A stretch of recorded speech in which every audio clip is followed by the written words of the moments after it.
Hey, today we're going to start our discussion about Chapter 5, and we're going to start talking about the normal model and z-scores. So this is from page 108. If you want to take a second, pause and read this scenario, then we can discuss it. So here we have Bodie Miller, who skied in a couple events, the slalom, and there was a mean time of 52.67 seconds there, with a standard deviation of 1.614 seconds, and the downhill with a mean of 116.26 seconds and a standard deviation of 1.914. And so we want to know, even though he won the gold with a combined time of 164.92, which event did he do better than? And what we really want to know is which event did he do better in compared to the rest of the competition. And we can't really compare the times directly 52 seconds to 116 seconds because they're two completely different events. And so what we will do is we can standardize those scores by finding what we call a z-score. And in the z-score formula, this z is a standard score, and x right here represents uh, the score that he actually got, his time.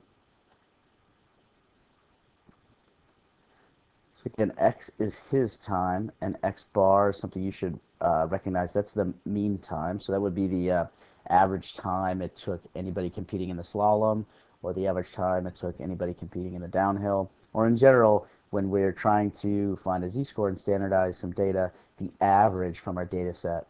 And s, you should remember, is the standard deviation. So three elements you need.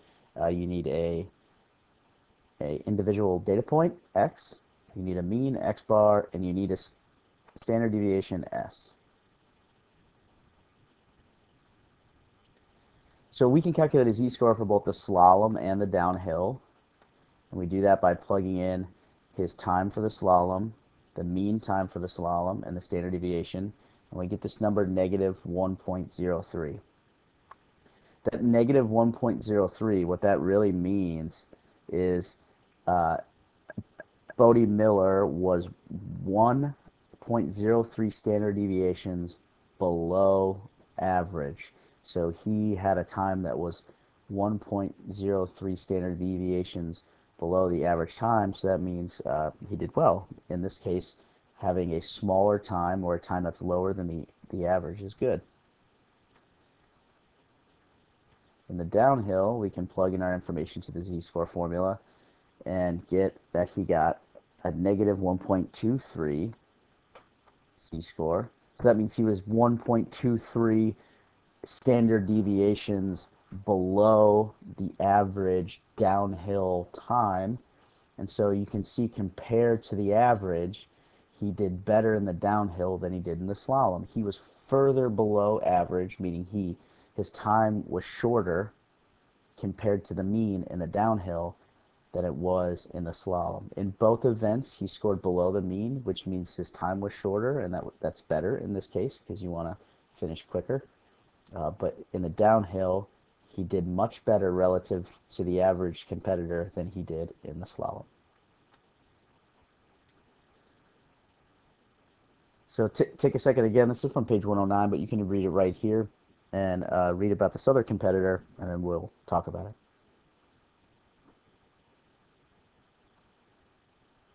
So we have this other competitor, Ted Ligety, the winner of the gold in 2006. He had 50.76 in the slalom and 115.06 in the downhill for a total of 165.82 seconds. So we want to know that if we treated each event equally by standardizing the scores, who would do better?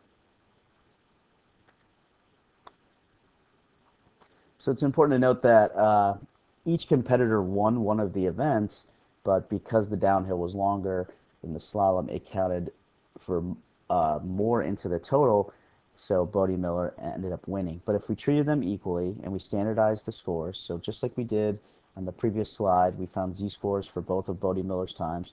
We can do that for Ted Ligety.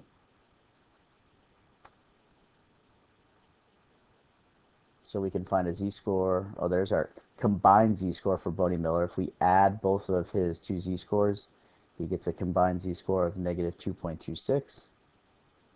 And now we'll find z-scores for Ligety in the slalom. We'll plug in his time, the average time, and the standard deviation, and he has a negative 1.18 z-score. And for the downhill, plug in his time, the average time, and the standard deviation, and he gets a negative 0.63. So you can see if you just compare the z-scores of the slalom, as we know, Ligety was faster in the slalom. He's 1.18 standard deviations below the mean, while Miller was 1.03. So Ligaty's doing better there. In the downhill, he's just 0.63 standard deviations below the mean, while Bodie Miller was 1.23. So when we combine Ligaty's scores,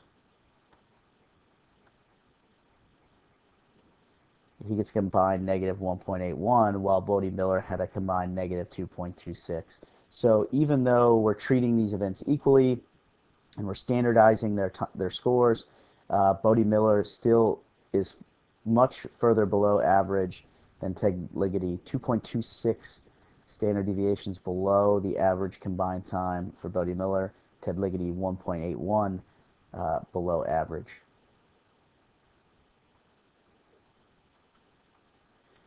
So another thing we're going to talk about is shifting data or moving data. In this left histogram, these are weights of men in kilograms.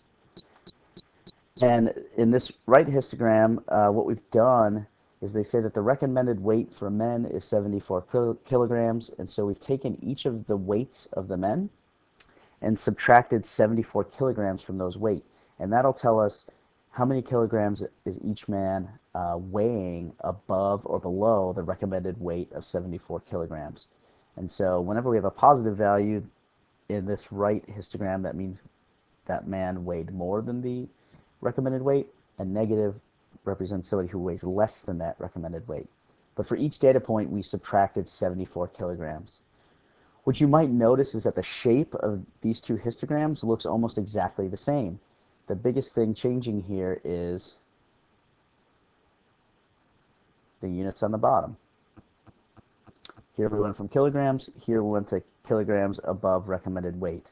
And all we did was subtract 74 kilograms from each individual data point. And so our picture looks the same, but what it says is a little bit different. And it's important to know that when we add or subtract a constant from each data point, these measures of position don't change. I'm sorry, they do change. They change by this amount. So if we're subtracting 74 from each, the center is going to move 74 kilograms. Each quartile is going to move 74 kilograms. The minimum and maximum will move. Our shape is still the same. It's still spread out the same. And that means that our spread, or our standard deviation, our IQR, our range will not change. And in this picture, since these are both skewed right, we would be talking about our IQR. Another thing we can do to data is change the scale we want to use. And so here we have our men's weights in kilograms. And maybe we want to speak about it in pounds. So there's 2.2 pounds in every kilogram.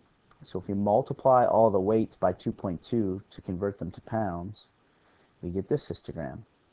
It looks a little bit different now, but still tends to hold the same overall shape, skewed to the right. But you can see that down here, the numbers are bigger. And that's because there's going to be more pounds than kilograms.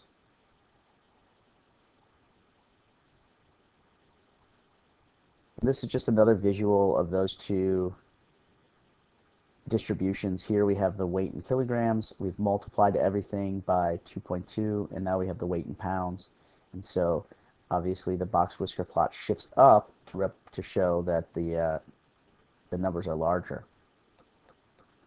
The important thing here is when we multiply all of our data points by a constant value, all we really do is multiply all these positions of center by that same value.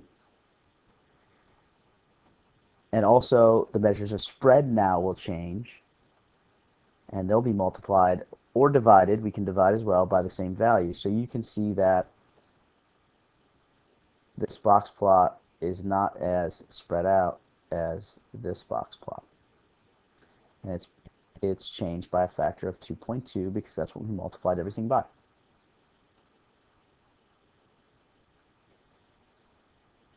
So we can change data. We can shift the way that data works. One way is by standardizing with z-scores, which is something we're really going to work on in this unit.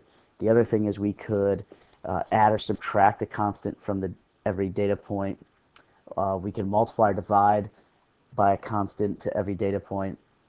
The thing that we're really going to be doing in this unit is standardizing with z-scores, which means we're subtracting a constant and then we're dividing by a constant, and that's where the z-score equation comes in.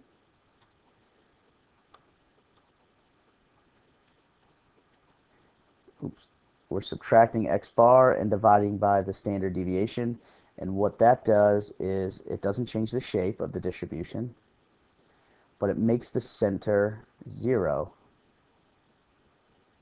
When we standardize by changing data to z-scores, the mean becomes 0 and the standard deviation becomes 1.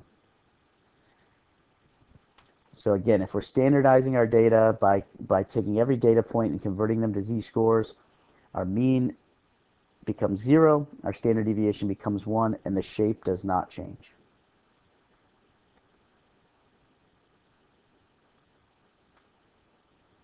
So we talked briefly today about z-scores, calculating a z-score, and a little bit about what those z-scores might mean. We've also talked briefly about adjusting data by adding or subtracting to every data point, multiplying or dividing but something by every data point, and then of course doing both of those things and creating z-scores, standardizing the data. So I just want you to answer these two questions here. I've left a couple multiple choice questions for you in order to answer these. And then if you have any questions, please ask in class.